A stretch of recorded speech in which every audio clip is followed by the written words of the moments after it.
Hey, look. Oh my goodness. We got 3 people on the screen today. What is happening? We got Mark the Bare Naked Willie. I can't tell what's on your hat, but you're wearing a hard hat. And we have the T-Stud guy. Is that Iverson on picture on your head? You're losing your mind. Now you're walking around with his name on his face on your head. I love it. I think it's cool. Hey Mark, who do you think we have sitting next to us here? Hans Ike. And why is Hans here today? Because I'm the shaved version of him. Best in the business. Listen, so Mark had some really important things happening today and wasn't 100% sure that he was going to make BS Friday, but as dedicated of a soul that he is, he did not want to let the audience down. But we have Hans Ike, who was kind enough to fill in for us today. And we said, you know what? We're keeping him in the show. Hans is a trainer for SIGA out of Ontario, Canada. SIGA North America. Well, I don't know. It's SIGA Canada, I guess, not SIGA North America. Or is it still SIGA North America? No, they're split. Yeah, they are split. So we all work on a team. So Hans, why don't you just give everybody your background real quick? Just say, hey, this is who I am. Had my own podcast. I'm a really smart, fun guy, and you're going to bring a lot of humor to the show. That's what I'm thinking. Well, I started in this business 2012, building passive house, importing materials from Germany, and these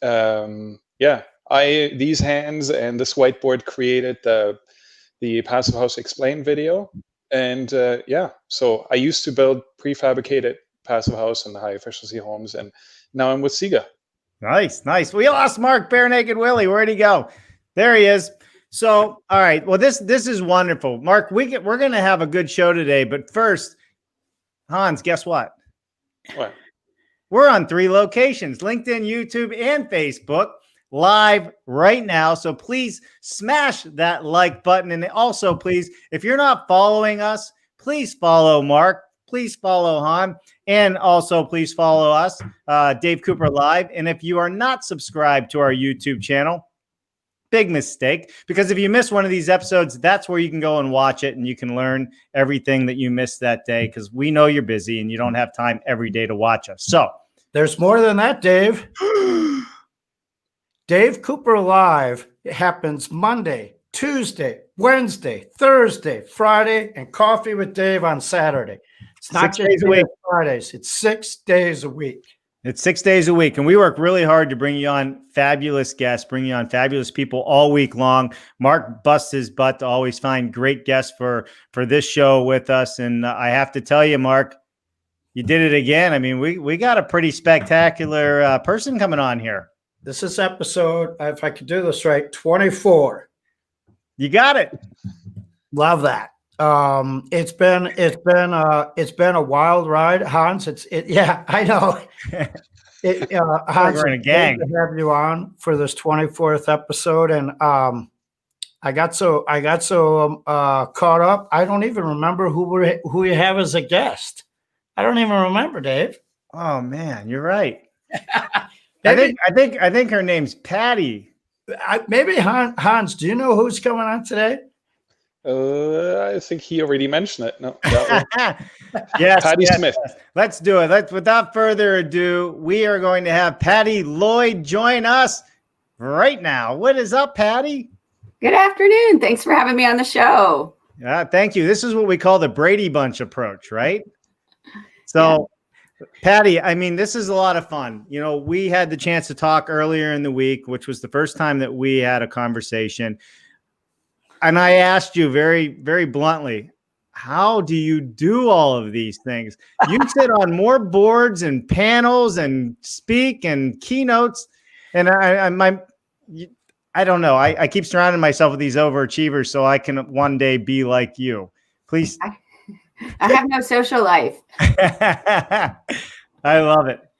Well, that's not true. So Patty sits on so many boards, and when we were able to have live events, those are very social. That's where you mingle with industry professionals. Yeah. That's where I got to know you as you served on the board for Illinois Green at all the amazing events. And I'm thrilled to have you on today. Thank you. Yeah, we definitely are. Looking forward to it. Yeah, so this is going to be a lot of fun. We're going to talk about dual certification and several other things. We have a presentation in general for you. We're going to run through some questions. But first, Patty, we want to know everything from the moment you were born, and don't leave out all the gory stuff. We want it all. You have 3 minutes until this very moment in time. Take us away. All right. Well, first I'm going to talk kind of professionally, and then I'll talk about how I got involved in green buildings. So I'm Patty Lloyd, Director of Sustainability at Leopardo Companies. We're an Illinois-based contractor, builder of world-class projects. We've got over 400 skilled employees, and we work on job sites across the country. So I sit in leadership roles for a number of organizations that are all aimed at pushing for the adoption of green building and high-performance strategies on projects, as well as moving the compass forward on construction projects, greening the operations on construction projects. So I started at Leopardo 16 years ago as a project assistant. So I started in an administrative role, and that was a few years later, the LEED AP became a thing, and everybody was taking this test. People much higher up the totem pole than I was. And I was like, why are all these people taking the test when I actually worked on our first LEED project ever doing the documentation? And that's really where I fell in love with green buildings. So since then, I got a BS in environmental management. I'm currently pursuing a master's degree in sustainable management. And like I said, pretty much my entire professional life is about green building and advancing green building. I love it. Wow. BS and environmental management. That's one I didn't know. That's brilliant. You like the BS synergy? Yeah, Yeah, absolutely. And 16 years with Leopardo. Leopardo ranks as one of the finest, most popular contractors in Chicagoland. And I guess I wasn't aware that you guys were in other markets too. So 16 years, I tip my hat to you. Yeah, for sure. For sure. I mean, you've been at this quite a long time. What drove the passion for you? Like I know there's something deep down that said, you know what? Because everybody that we speak to on this show, we find there's an internal drive. Something changed their mind on why we need to do it better and healthier. Was there one moment in time that did that for you? When I started college at Oklahoma State, when I was 18, I got a job at a really cool pizza place called Hideaway Pizza. And part of their operations, they had recycling. They were doing resource conservation. They were reusing things. I remember very clearly a gentleman, this is back in the early 90s, would come and pick up our fryer grease, and then he used it for biofuel. So those philosophies came to me pretty early. And then it just raised my awareness, and then I would start to notice things. Right. Yeah, for sure. For sure. All right. So how are we going to kick this off today? I mean, there's going to be a lot to unpack, but one of the things that we're going to talk about, and maybe I'm just going to ask it. I mean, you're doing dual certifications on projects, WELL and LEED in this instance, right? That we're going to talk about specifically today. And they're both separate certifications in general, right? So that's the first question. Maybe you can explain the difference between them. And then my second question would be this. Why? Why not just do one or the other? Why both? So I knew about the WELL building standard in 2014. It was rolled out at Greenbuild. And I remember just thinking, like, this doesn't have anything to do with me. I don't need to think about it. But the owner of our company went and saw a presentation by Paul Shala, who is the head of Delos and the WELL building standard. And he fell in love with that concept of giving this gift of like health and wellness measures to your staff. So I was just stunned when they came to me and said, we're going to do a WELL building. Not only was I thrilled to do it, but we were actually going to be an early adopter, which is always a great thing to be. And I said, well, that's great. But I'm a green building practitioner. And I serve in a leadership role with LEED. So we have to do LEED as well. And they agreed. So I kind of set myself up for that really challenging project. And I learned so much. It was actually a really great experience. Is WELL an acronym? Lists. What was that? WELL, LEED is an acronym. WELL is not. So WELL is the WELL building standard, and it's a rating system about health and wellness. That was a good question. I didn't ask. Yeah. Okay. Go ahead, Mark. Who's got a longer checklist? Well has 100 points on their checklist. So Versus LEED has how many? LEED has not as many. Okay. Well, all right. So that helps us understand. Now part of this is there's 3 different rating systems, right? So we have we have LEED. Am I missing something?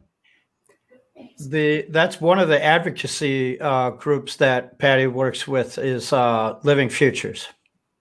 Got it. So that's the third. Yeah. Yep. All right. So our project was well and LEED, and I have a role with each of those organizations, but also I have a role with ILFI. I'll just tell you guys briefly about each of them. Yeah. So with LEED, I'm vice chair of the Material and Resources Technical Advisory Group, which is the group that creates the material and resources credits in the LEED rating system. With because we were early adopter and because we were the administrator, I was the administrator of the project, I got to learn a lot of things that the contractor wouldn't know because it's hugely operational, employee policies, employee benefits, things like that. So I've been able to become an advocate for and help our clients. And then with the Living Future Institute, I became the ambassador last year, and we started in February, 1 month before the pandemic hit, with the Chicago Living Future Collaborative, which is the basically the Illinois chapter of that. And the International Living Future Institute represents the Living Building Challenge rating system, as well as some other rating systems, labels, and certifications. So, but there's lots. The landscape of rating systems is actually quite a bit bigger than the 3 we're talking about today. Yeah, and Dave, the Living Building Challenge is I would say the most stringent of anyone that I've come across. It's not that we should rank them; they all have different focuses and priorities, but Right. They really get to minutiae on their red list and such. That's it's incredible. There's a building in Seattle that is well known for it, and I think a lot of other cities are trying to hit their marks with those same buildings. Got it. Well, today we're going to talk about a specific building, are we not? Mm-hmm. How do we want to jump into this today? Because there's going to be a lot to unpack here. My simple non-BS mind is going to have a lot of BS questions. Well, I think maybe before we unpack, it looks like there's a bunch of people out there. Should we say some hellos and then jump in? Oh, of course we should say some hellos. You guys want to say some hellos? Let's do it. All right. Well, we got Jennifer in the background saying, welcome, Hans. If it's easy, everyone would do it. Hey, is that Hans? Is that the video? I'm not sure if that's the video, but I use that title on my website. Do you? Love it. And it's kicked me in my butt so many times. That's all right. Getting kicked, that means people are paying attention to what you're saying. That's and right. that's good. All right. We got good old Joel Hutchins with that Australian accent coming in with us today. Happy BS Friday. Joel, nice to see you. George Ryman, good morning from Surefoot, Phoenix, Arizona. Surefoot Foundations, not Surefoot in Phoenix. So good to see you, buddy. BS in action. We got good old Sean McStay. Hey, look at that. I think this guy works for SIGA as well. Am I right? Yeah. Canada guy. Uh-huh. My boss. The Canadians. I know it. Eh? Do they still say A in Canada? I think they do, right? I don't know, I don't know, eh? Andrew Seeley, all the good kinds of BS covered. Oh, and look who shows up.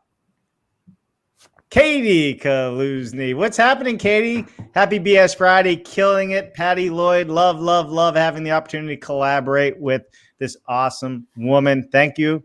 How nice is that, Patty? We've had Katie on twice. Katie and Patty are really good friends. You guys have worked together for over a dozen years, I would say. It's been my pleasure to work with Illinois Green for all these years and to get to know Katie and the rest of the staff for sure. Yeah, Katie's a bit of a rock star too. I'm telling you, she's. Oh yeah. If you're coming back for twice, that's because you're a rock star. She almost made it back a third time. All right, let's keep moving on here. Inside joke. Megan Maves, recycling is always a gateway drug to the rest of sustainability. Love Thank it. you so much for tuning in today. Megan, you got the new T-shirt. That's great. Jennifer, make a note of Megan's T-shirt. Love that. That is a good t-shirt. All right, Megan. Jennifer will take your name and number, and for all the proceeds we make on your t-shirt, she'll send it. We haven't made a t-shirt yet, but if we get to it, Megan will remember it. All right. Listen, we are traveling across the pond today. We got good old Adam White joining us this morning. What is happening, Adam? Listen, if you, some of the times I just like to talk about people and what they do. But if you want therapeutic stuff, you just got to watch what Adam does. One, he talks to goats. And then two, he paints his car with purple passive. Yes. Both are very soothing to watch on occasion if you're bored. He paints his car and then he spray paints logos all over it. Yeah. He's just brilliant. I couldn't imagine what it's like after you leave a pub after 5 hours with him. I don't think with all of his businesses, I don't think he has time for pubs. He also has 3 kids and a couple goats. Yeah, he does. Hey, all right. Tessa Murray, good morning. Happy to see a Canadian representing. Thank you, Tessa, for joining us. All right. Katie did say so close to making it back a third time. Yes, you were close today. And we have Megan Maeve said, LOL, laughing out loud. All right. So with that said, everybody, we got a bunch of people that are also tuning in. He's giving us a bunch of likes that are out there. We got El Dilo Escobar. I don't even know. I can't say the first name. So if I get it wrong, please just light me up. Everybody else does if I get the name wrong. And we have Jose Urizar, CEO and founder at DTE Materials, joining us today as well. Ivo Van Brooklyn also joining us as well today. So we got a lot of people. We got people we haven't really seen yet, I don't think, Mark.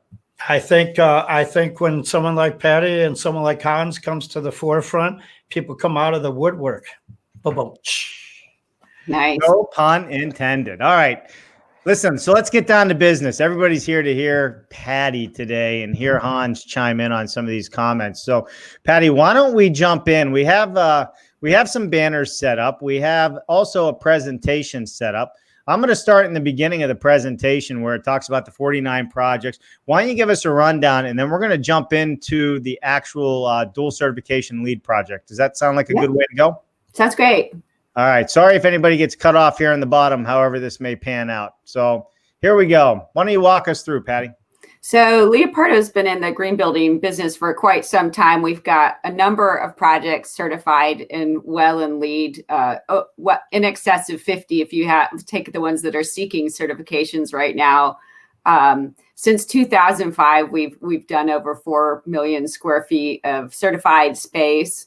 We have a number of different types of credentials on staff: LEED GA, LEED AP, WELL AP, Living Future Accreditation, G-Pro Accreditation.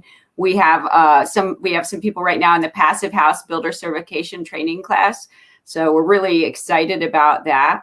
We've been a sponsor of the Illinois Green Alliance for over 10 years. We've been a USGBC member for since 2007. So we're just really excited and proud of our history of green building projects.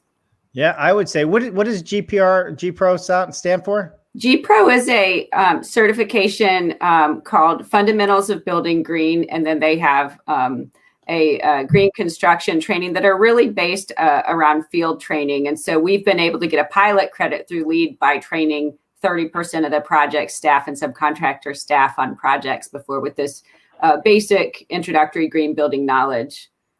Did you first hear about that from Katie as well? I was actually an instructor. You were an instructor. Okay. I instructed for Illinois Green. Okay. I've gotten some of the booklets. I didn't realize you were an instructor. Really a great program, Dave. And the fact that you guys are advocates and have done all this work, this is another case study to show other contractors and other large-scale construction companies that this is achievable.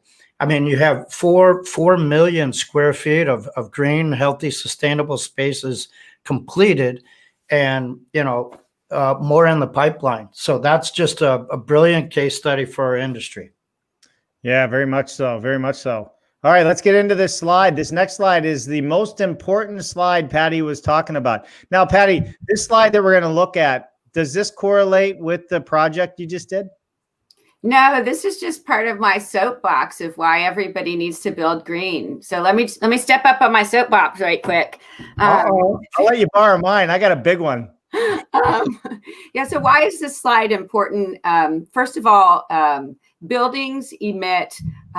They use over 40% of global energy use, and they emit over 1/3 of greenhouse gas emissions globally. So this pie here is carbon, which is going to become a gigantic buzzword in the green building industry. It's big for us in the bubble, but it's going to go outside the green bubble here, and it's going to blow up in the next 5 years. So building materials and construction are responsible for 11% of carbon in the global carbon picture. So that's really important for us to understand that contractors can have an impact. There's also, I want to segue on this slide just a little bit and say, why should buildings be healthy and why should we care? So apart from this slide, we spend over 90% of our time in buildings. This is one of the key facts behind the well building standard. We're all in buildings right now. I can see you're in a building, you're in a building, you're in a building, and you're in a building. So the things that these buildings are made out of, we're breathing, we're touching, all those materials we're coming in contact. And that's why it's important for us to have healthy buildings. Right. Hans is actually living in a whiteboard right now. That's right. It's a beautiful whiteboard. All right. I love it. So, I mean, Mark, give me Mark, I know I can already see it. You got 2 cents on this. Well, break this down, the importance of it. Well, it's not fair to the audience because I come out of left field. When I see this chart, I think of banana cream pie. It's got a nice wedge in the corner. The 11 is yellow, and I think of that nice pudding and nice banana. But what it really means is before these voluntary groups were around, we never had anyone collect this kind of data. So we were just going about our business, doing what we do. And now we can sit there and say, wow, what an impact we can make as professionals who are already forced to be lean with our efficiencies and our timelines, right? Because it's a very competitive industry.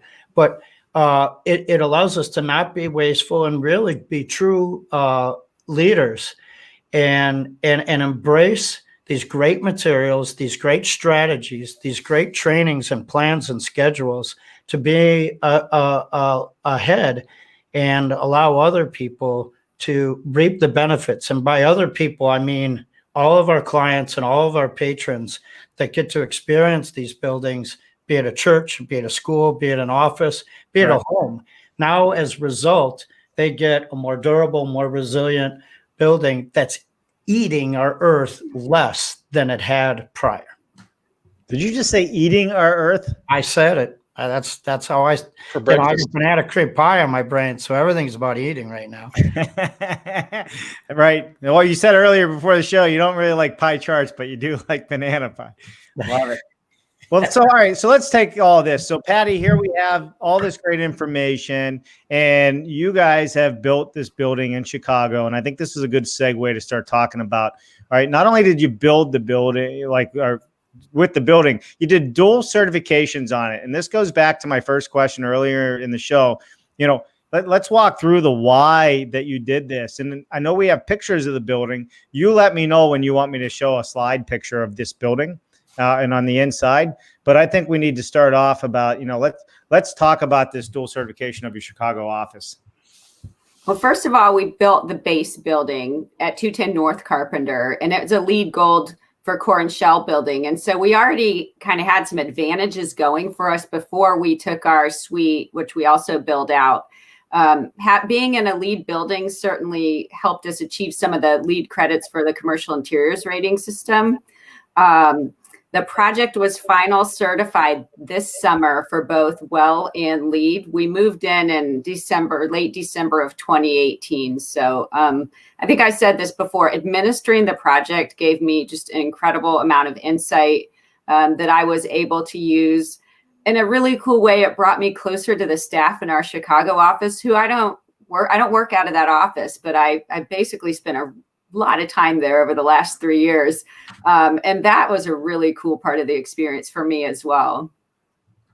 I bet. Yeah, so that's a great distinction. First, the building is done to a standard, and then your floor and your suite is done to an interior standard. And in addition to that, the dual certification along with WELL.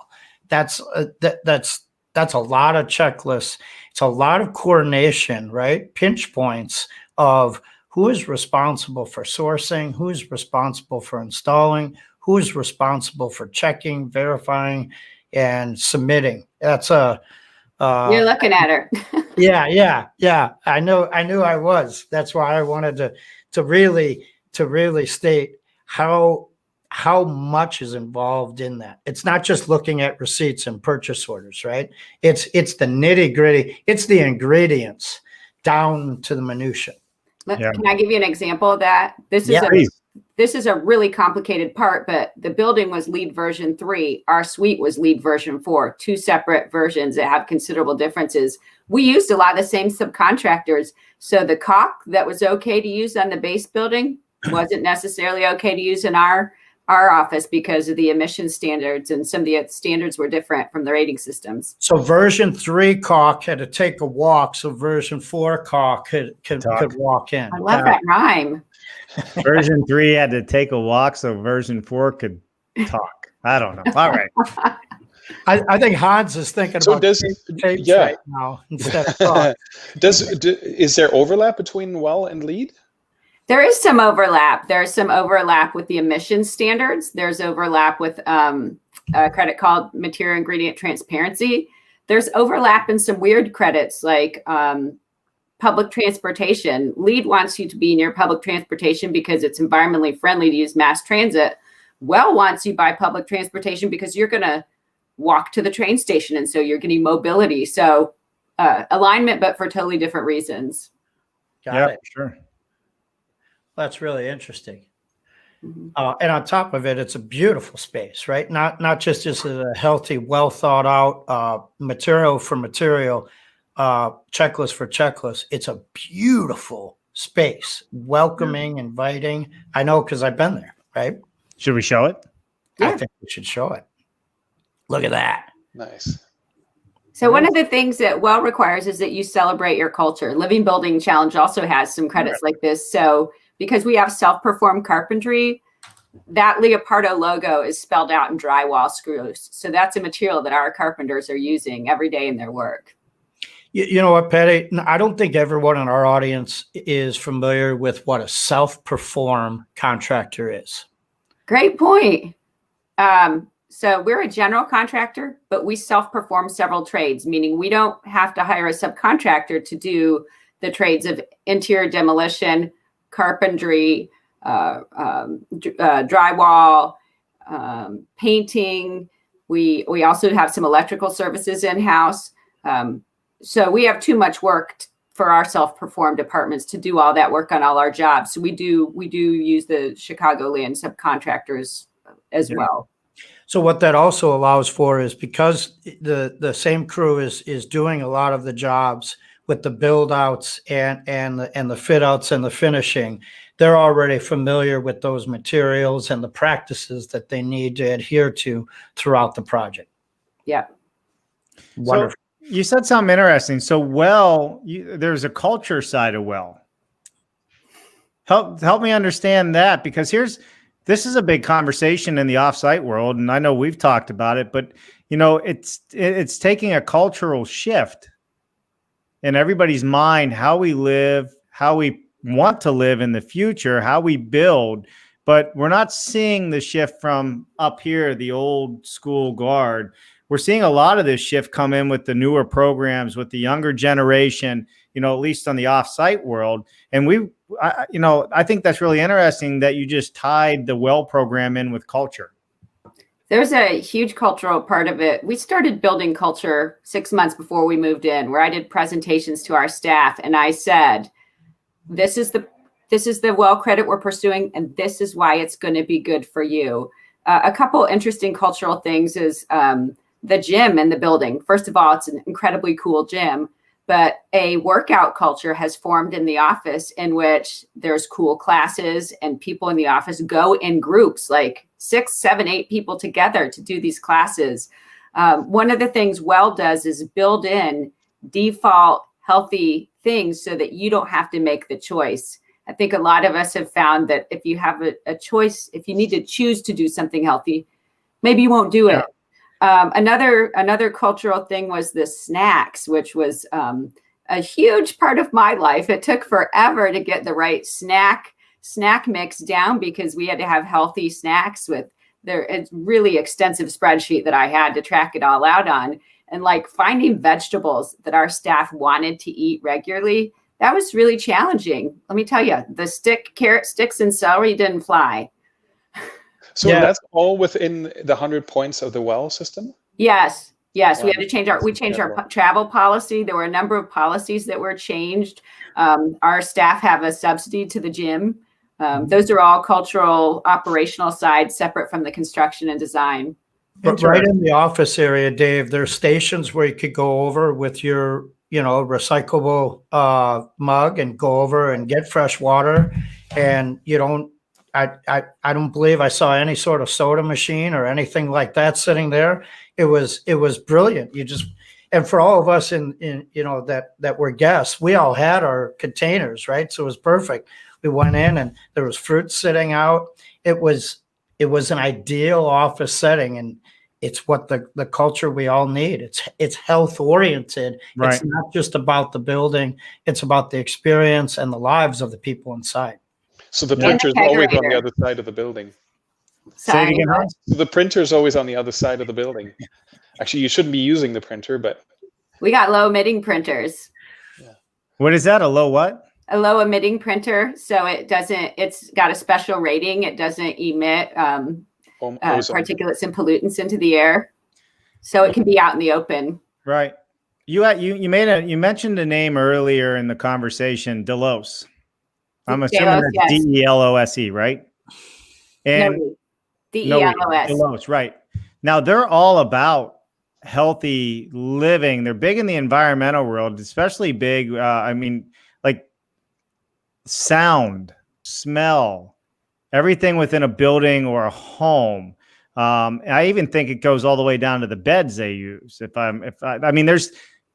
I think I know who this is. So why I'm bringing that up, there was a big shift on that as well. There are companies out there that are taking it to where you will have the most restful night's sleep of your life should you hire this company to come in and set up your space. Is that an accurate saying? I'm not familiar with that part of Delos, but I know that they have a residential air quality monitoring system and thermal comfort system called Darwin. They also have some high-powered air purifiers that they're rolling out to the New York City school systems that can, I believe, capture the particulates as small as the coronavirus. Yeah. Oh, I just had to elaborate on that because I saw it, and I spoke to one of the guys not too long ago, and I'm still waiting for my system to show up. He said he was going to ship me one. I wasn't aware that they were in the residential space at all. I thought it was all commercial interiors. Yeah. Did you notice an increase in productivity or just general well-being since being there? Yeah, and we're supposed to. That's the point. So everybody has sit-to-stand desks. They have ergonomic seating. There's areas of breakout. So there's areas of collaboration if you wanted to get away from your workspace. We've seen that it's more productive with well building, and we don't have the data on this because we have such a flexible time off policy. But if you were tracking sick days and stuff, I'm sure we would see a decrease in that, but we just don't track it that way. Right. Well, that's interesting. Do you actually poll the employees to see how they're feeling and how they're doing? So how do you track this? So with both rating systems, we have to do an employee survey once a year. So LEED would not give us the credit for the survey until we actually did it. So we did a thermal comfort survey, and everybody came back and said, we're freezing. So this was in summer.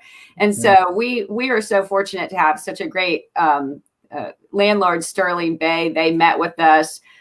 their team has been with us from the beginning on this, and they helped us get our system fixed and adjusted properly so that people were comfortable.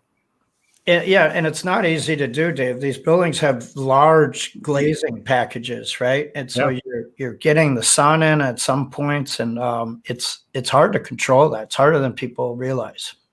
Oh, I could imagine. It's a massive undertaking, Patty. I did a LEED certified modular home in New Jersey, and for my non-writing and non-Excel spreadsheet tracking abilities, it almost killed me.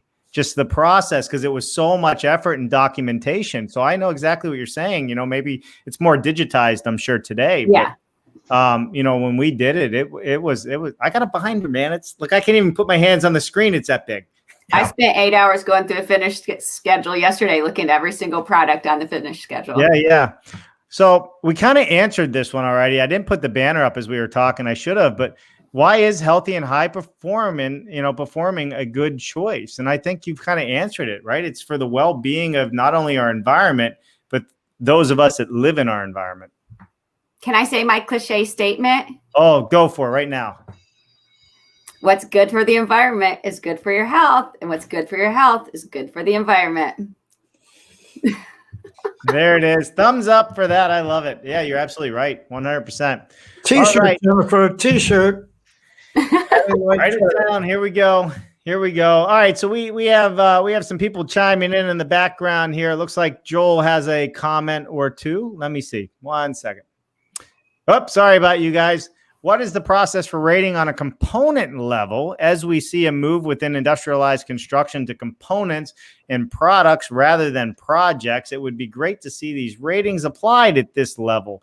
Then, of course, incorporated into the Revia Marketplace, which is Joel's company. So with that said, Joel, Mark, you might have a better way of summing this whole rating systems up. But what Joel does is he's actually, his whole application and components are cloud-based and bringing the built environment into the cloud, so to speak. So we're not recreating the wheel all the time.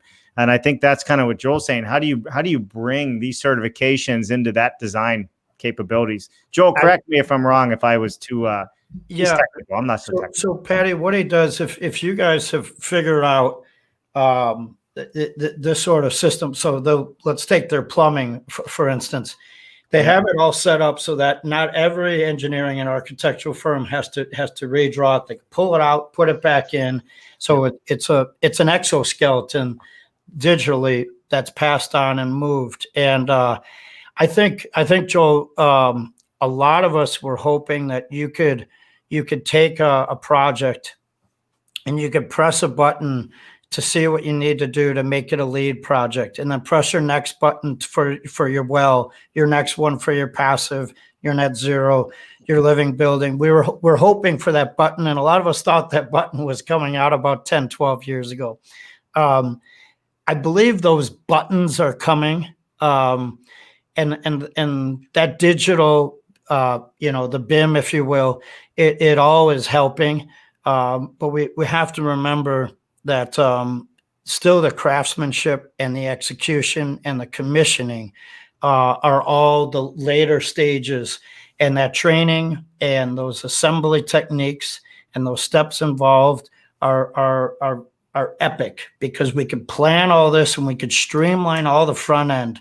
But if it's not passed on into the trades, the way that Leopardo is doing it, and the way many other great organizations are doing it, the project will not pass. So no one talks about the certification projects that did not make it to the market, right? That's buried. There's a whole willingness of third-party companies to support you so you can get there. But we must be real that there are projects that don't make it, right? On LEED, you can get platinum, or you could get whatever they call that baseline one. But like on Passive House, it's you are or you're not.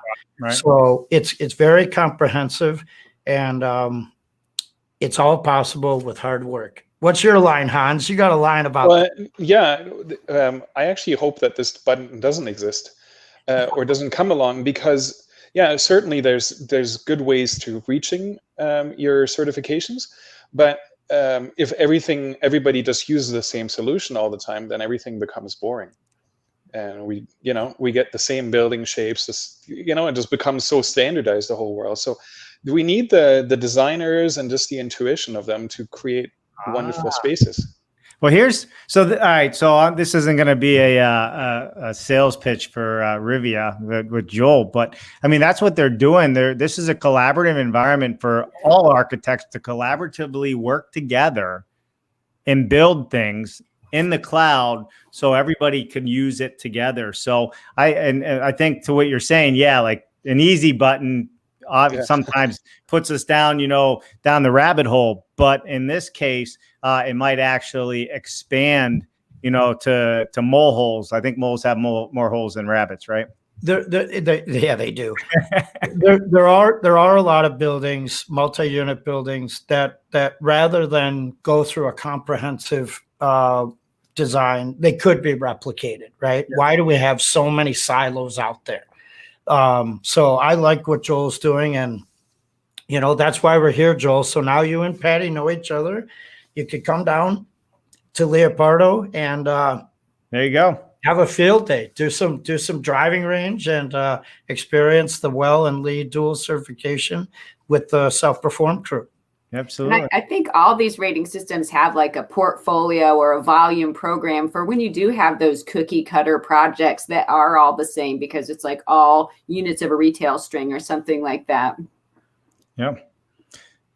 So you got something to go, Mark? I saw Mark. You were getting. No, I was just saying if we got all the questions from the audience, because I know we have a couple more slides to go through. We didn't. We got Thomas Coronado checking in. What's happening, man? Hope all is well. Gotta love Tom, best banker in the world, right there. Citizens Bank. If you don't know Thomas, you should. He is the man when it comes to offsite construction. All right, Joel had a follow-up question. How much weight does solar orientation and site-specific design carry in WELL rating? None, because WELL is not about energy efficiency or environmentalism. It's about health and your wellness. So it's a totally different list of priorities. That would be LEED you would look to for that. Right. And this building or passive house. Part of that dual certification. This is why you're bringing the two together. It's starting to come together for me. It's been taking me a while, but now I'm getting it. I think Joel asked that question on purpose. Brilliant. Outside space. Patty, tell us about that. Yeah, please. So if you're in an area where you can have outside space, there are huge benefits to biophilia and to being able to get outside. So the biophilic design you can have it inside your space and outside your space. For our office, we have a 10th floor amenity space with a green roof. So that is really nice for our staff to be able to get outside the office and get interaction with nature, get some fresh air, get some respite. So those spaces are rewarded in WELL. Interesting. There you go. Another advocacy going into the biophilia. Love it. Somebody give me the definition of biophiliac. So I don't know the technical one, but when you examine nature and you examine, for instance, the qualities of the plant or the tree and what it does and how it does it, how can we take that in our designs and in our materials and learn from it and apply it to not only our production of materials, but our implementation and our structures. Wow. Yeah, bringing the patterns of nature into your design. Exactly. I've been to like 10 exercise courses that they have, Dave. And the ladies that put it on, Patty knows these gals as well. They are brilliant beyond means, and they take you through these exercises. And you begin to see all the strategies of nature and what we do. Yeah. All right, Hans, I'm going to put the next question up here because we're going to jump into this because we actually kind of already answered this one. Are all the rating systems competing against each other? And from what I'm learning, it does not. What do you think, Hans? No, they are. Well, you should really be combining them. We earlier had a brief conversation about Passive House. And, there was at one point, we made the argument that really, if you're doing LEED, you should add Passive House onto that at the end. And I think now from the discussions with Patty, I'm not super familiar with WELL, but it sounds like we can combine them. So yeah, they're not really. There's probably some rating systems out there that are exclusive, and Patty got into that with the caulking. On the simple side, version 1 and version 3 of LEED aren't even really compatible, but we should be shooting for them. Yeah, actually, I'm not sure if you remember one of the. It's now gone, unfortunately, but it was called the Active House. And that one actually combined, it sounds like it was combining WELL, Passive House. It kind of fizzled out. I don't believe they're gone. I just believe they're not very active. So I saw one of their presentations. So this goes back in early days. Patty knows what I'm talking about, Dave. The Chicago Center for Green Technology had traveling speakers before it was shut down. And there was a speaker that came on, and the room was filled with LEED and Passive House people. And the guy walked in and he goes, as I get into our presentation, I want you guys to know that we're different than you. We open our windows. And that's how he started. So everyone was kind of moving and jostling in their chair. But thanks for bringing up Active House again. I do see the similarities. But the funny thing is, there's so much misunderstanding with all these standards that even Passive House says you can open the windows. That's just, I guess with LEED, one of those misunderstandings is just put bicycle racks in front of the building, and you're getting there. Even if you're 40 miles out in the country. Yeah, and hair dryers for Passive House buildings, right? Exactly. All right. So here it comes. Here the average Joe, me, right? That hasn't been living building science to the level that you guys have been living it. If I want to build myself a building, a house, there's all these different rating systems out there. How do I choose something that is best for me? I'm just a consumer watching this, and we got all these things and acronyms and this and that, but listen, I'm just a developer that wants to put a new building up, and I want it to be green and energy efficient and passive or whatever. How do I know what bill of goods maybe my architect's selling me is the right bill of goods? Or how do you know these things? Is there a way to know it? I think you have to do a little homework, first of all. I need to and you have to think about what your priorities are. Each of these rating systems has a slightly different priority or a slightly different angle on the conversation. So do you want to have a LEED for homes home that is that has some health and wellness, but also some sustainability, environmental efficiencies? Or do you just want a healthy building to live in? You have to think about what your priorities are. As I've been learning through this, I've found that I can't unknow some of this stuff. So after I've read about the red list, for instance, I was looking about getting a new shower, and I asked them for their list of ingredients, and it took 2 weeks to get that list of ingredients because nobody'd ever asked them for the list of ingredients in their shower before. But if I'm going to go stand in a little box once a day, I want to make sure that I'm not inhaling cancer-causing chemicals. Yeah. Yeah.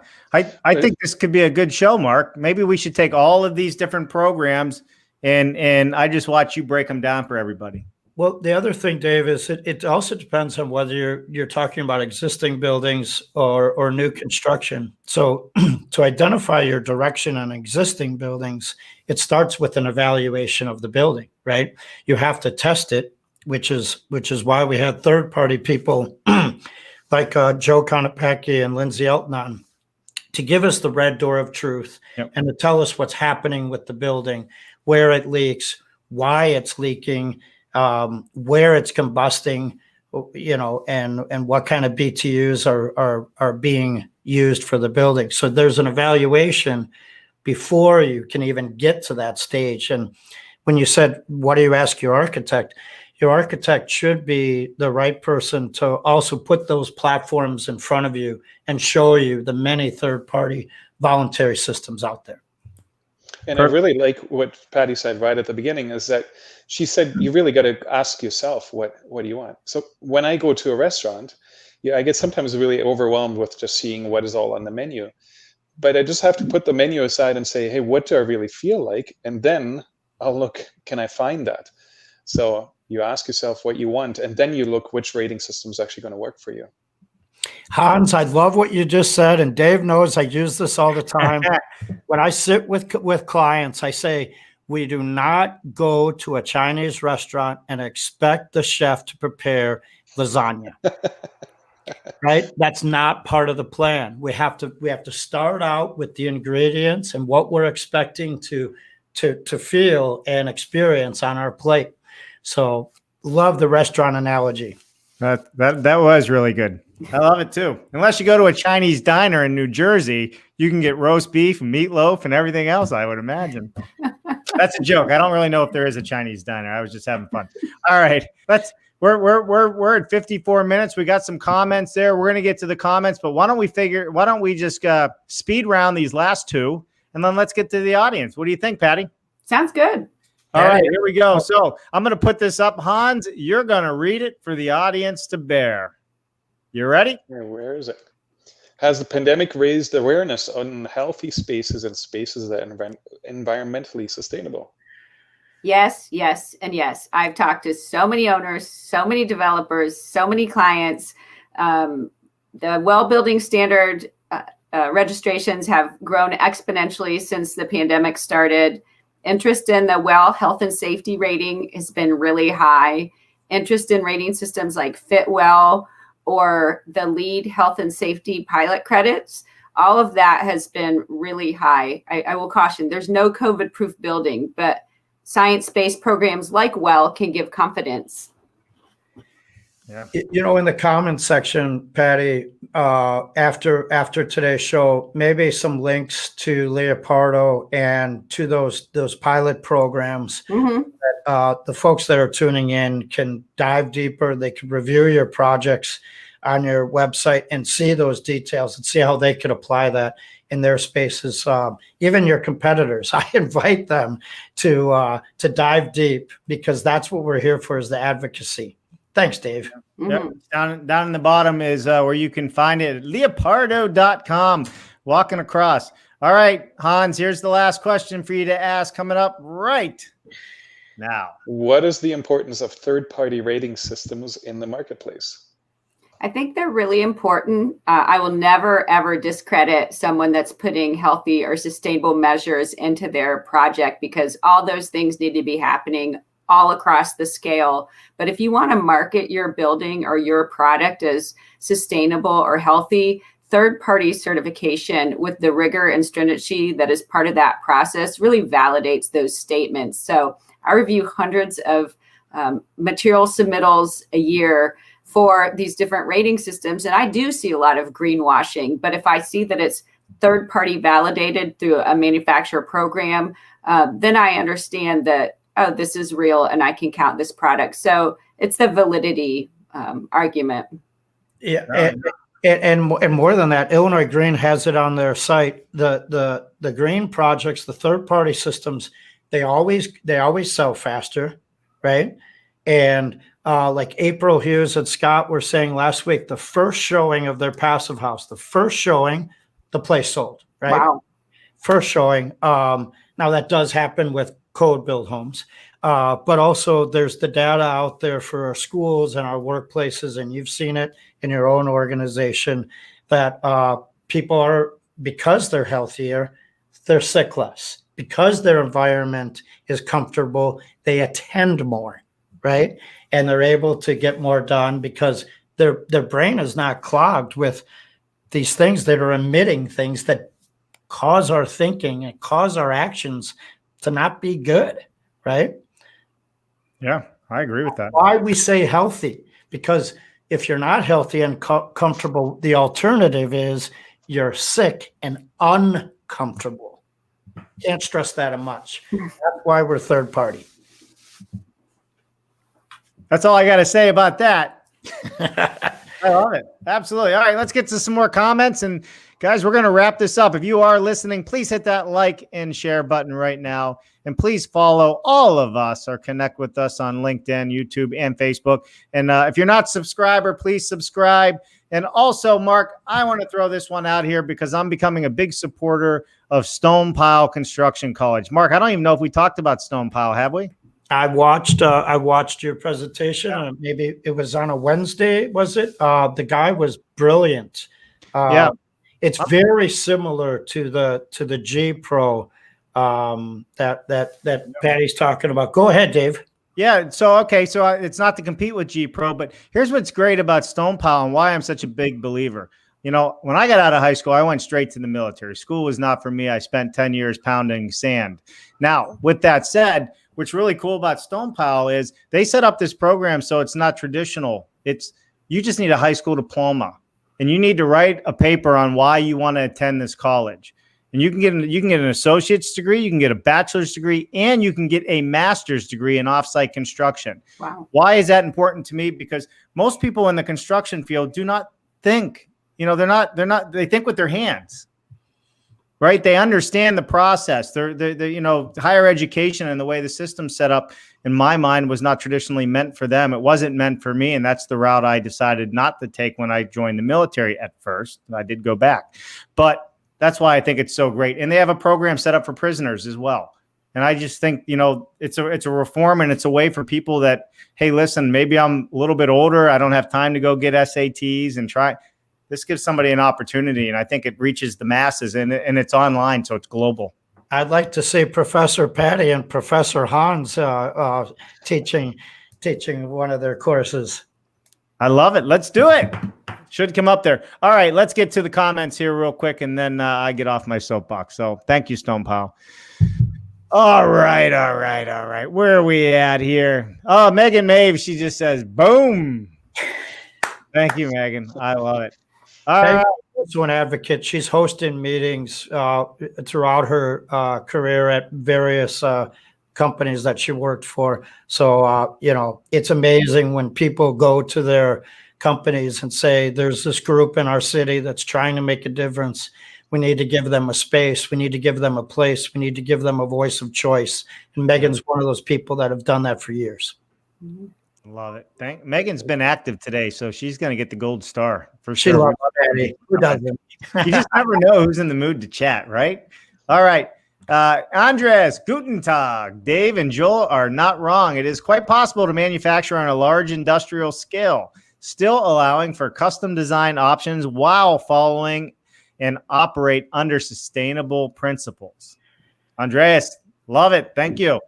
He's so right, though. Like, I think all right, get this. This isn't one of these, right?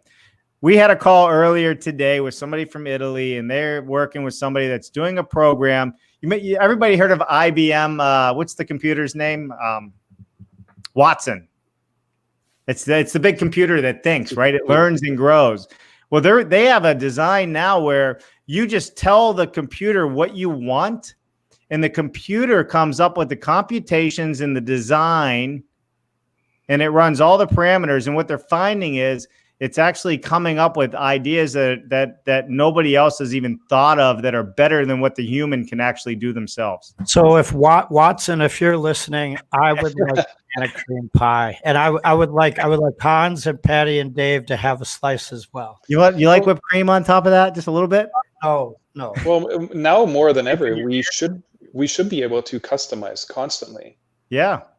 Computers will help us with it. Yeah. So stay tuned. We're going to have this person on hopefully in the future. That'll be a fun one to talk about. I don't have to design anything. I just tell them what I want, and it designs it for me. That's kind of cool. All right. Megan Mars says, hey, FAR Associates specified the world's slowest elevator at CCGT to encourage folks to use this. Oh, my God. I'd get on that, and I'd go nuts. Building. Want you to use the stairs. So the elevator was there for accessibility. It was not there for the staff and those that could hop up the stairs. And the other thing CCGT did, Dave, this is brilliant. When you sat down for a course, they asked everyone how did you get there? And the first option was walk. The second option was bike. The third option was public transportation. The fourth option was car share. And the last option was gas guzzler, right? So Right. you had to like check these. And every time you're in there, you had to think about what you're doing. And every time you're there, you saw more and more people show up in their biking gear and with their recyclable mugs. And it was a culture change because you had to write how you got there. Everyone that came in the building filled that out. Gravel parking lot, permeable parking lot, by the way. Well, I just hope somebody tells me before I get on that elevator that it's the slowest elevator in the world. I mean, it's only a 2-story building, right? But right. I'm teasing, unless I really didn't want to go to that meeting with my boss. I was stuck in the elevator. All right, moving on. Andrew, Well, you have the meetings on the elevator. Oh, that? yeah. Have the meetings on the elevator. Yeah. That's exactly it, right? This is what everybody's talking about. Instead of having these hour-long meetings, let's have our 10-minute meetings on the elevator. When the door opens, meeting over. Your elevator pitch has to change in that building because it goes so slow. It allows you to be like me and just babble, babble, babble. Oh, that is funny. All right. So Andrew said, love this discussion. Well done. Another top BS Friday. And we also got Andreas saying Hans and I will have strudel, not pie. You have to tell Watson. I love it. All right. And then Joel, I knew Joel was going to comment on my Watson.